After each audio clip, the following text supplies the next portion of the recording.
皆さん、こんにちは。好奇心 TV です。今回の動画は、皆さんや大切な家族の命に関する情報をお届けしますので、最後までご視聴ください。このチャンネルで食糧危機をテーマに動画を作成することは、一見関係がないと感じるかもしれませんが、テレビ、新聞報道の偏向報道によって、日本の安全が脅かされてきたという視点で見ると、大いに関係があると考えます。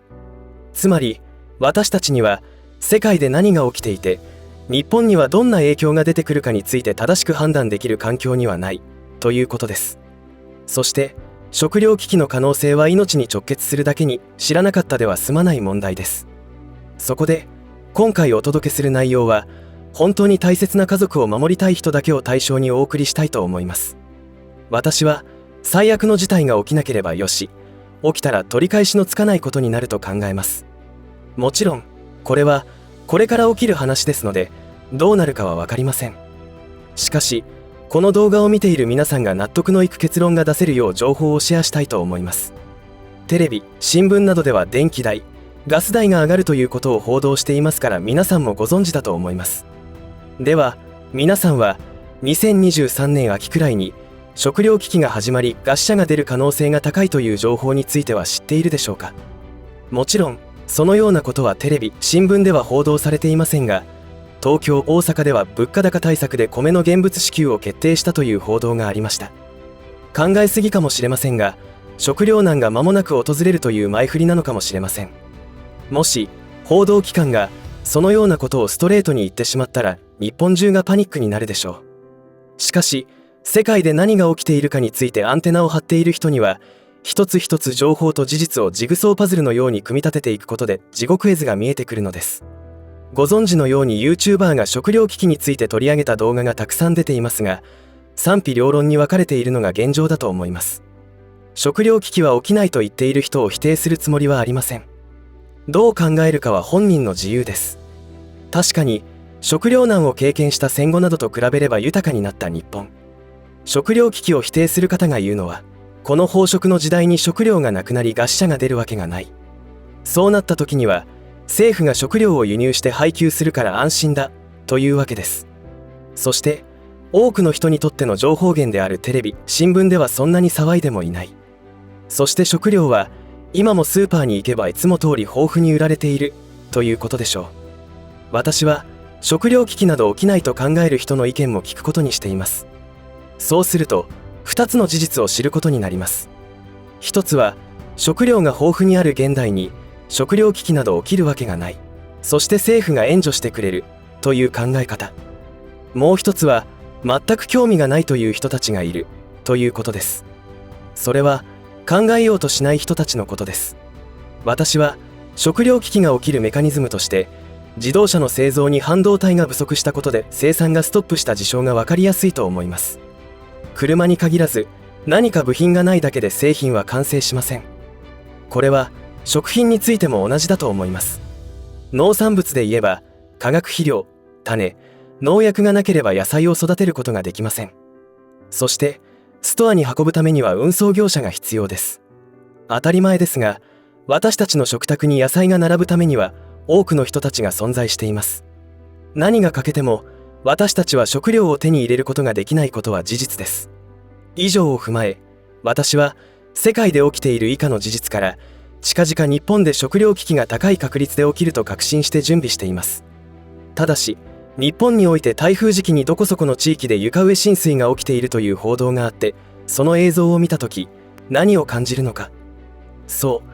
あたかもその地域全体が被災しているように錯覚を起こしたりします。そこでその地域に住む知人に連絡取ると、全く被害はなく被災したのは一部地域だという、このような経験をお持ちではないでしょうか。そう、今回世界で起きている報道にも同じようなことが起きているかもしれません。しかし、この動画でも説明している通り、今回の事象はいつもと違うと感じています。これはあくまでも私の試験ですので、皆さんはどのように考えるかお任せいたします。では、私が考える日本で食糧危機が高い確率で起きる理由です。1、ウクライナ・ロシア紛争で天然ガス、石油の流通のバランスが崩壊・緊迫している。このことによって電気代、ガス代の高騰から企業倒産が増加します。当然食料品の製造能力も落ちることでしょう。2、アメリカ、インドなどの食料輸出国で干ばつなどの被害が多発している。このことによって自国民を守るために他国への輸出は抑えることになるでしょう。3、食料輸出国において輸出制限が発動し始めている。中国などによる大量買い占めが始まっています。日本の輸入量は中国に比べ圧倒的に少ないため、買い付けの時点で負けています。4、北海道では電気代の高騰で畜産業が激減している。5、日本政府は牛を減らすことに助成金を出し自給力を下げる政策をしている。信じられない政策で、これはオランダでも同様のことが実施され、農家がデモを起こしています。6、2023年4月から電気代が 1.3 倍以上になることが決定している。なんと上限なしの値上がりに突入とのこと。お金の価値が激減するという事態になります。7、燃料費の高騰で漁に行くことができなくなりつつある。8、ロシアがアルミニウムの輸出制限をすることで商品のパッケージの製造ができなくなる。など、挙げたらキリがありません。物価が高くなった時、それに応じて私たちの収入は上がるでしょうか。給料は間違いなく上がらないでしょ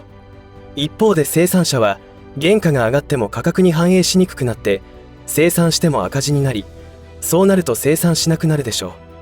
それは現実として日本の農業にも起き始めています。こうして私たちはかつて経験したことがないありとあらゆるパターンで物価高騰により食料品を手に入れることが困難になっていくのです。食糧難になるパターンも紹介しておきます。これからの市場動向の参考にしてください。1、まずはあらゆるものの値段が高騰します。この状況はお金がないと買いたくても買えない状態です。2、少しずつまたは一気に物不足が加速します。この状況はお金があっても食料品を手に入れることができなくなります。3、雑草を食べるのは当たり前で何でも食べることになります。4、食料が手に入らなくなり餓死する人が出てきます。5、歴史の事実として人を食べ始めます。6、不衛生な環境が生まれ疫病が蔓延します。以上のことは過去の歴史的事実として起きてきたことであり、最悪の事態は条件さえ揃えば簡単に起きてしまうのです。そして日本に住む上で忘れてはならないのは地震などの自然災害です。ここ数年、政府は災害対策をするよう啓蒙しています。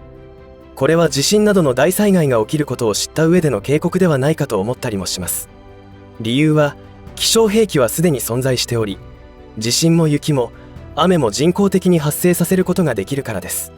陰謀論者と言われるかもしれませんが、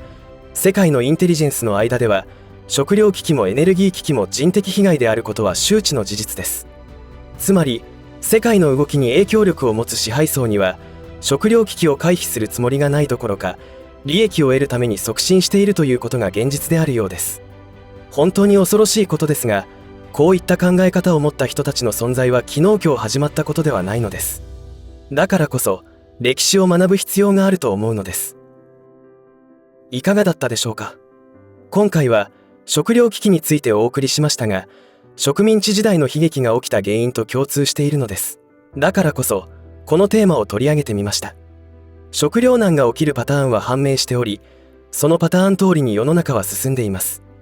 私たちはその前兆をどのように捉えるかで行動が変わってくると思います。最後にアドバイスとして重要なことを言っておきます。自分が食料備蓄をしていることを他人に言ってはいけませんし、進めてもいけません。理由は有事の際に頼ってくるからです。生死を分ける状況では頼るどころか襲ってくることになります。この状況も歴史上起きてきたことです。こればかりは心が痛みますが、普段から情報を収集することを心がけ、平和ボケにならないよう生きてきた人たちだけが生き残れることになると思います。最悪なのは思考停止状態です。近い将来はお金があっても何の意味もない世界が到来することになりそうです。これが本当のグレートリセットなのかもしれませんね。以上で今回の話は終わりとしますが、皆さんの応援が次の動画作成の力になりますので、いいねボタン、チャンネル登録、通知設定をオンにしていただけると嬉しいです。毎回最後にお願いしている動画のシェアについては今回だけは控えた方が良いと思います。皆さんが備蓄をしていることを口外することで身に危険が迫ることになるからです。今回の動画が皆さんの大切な家族を守るためになればと思います。最後までご視聴ありがとうございました。好奇心 TV でした。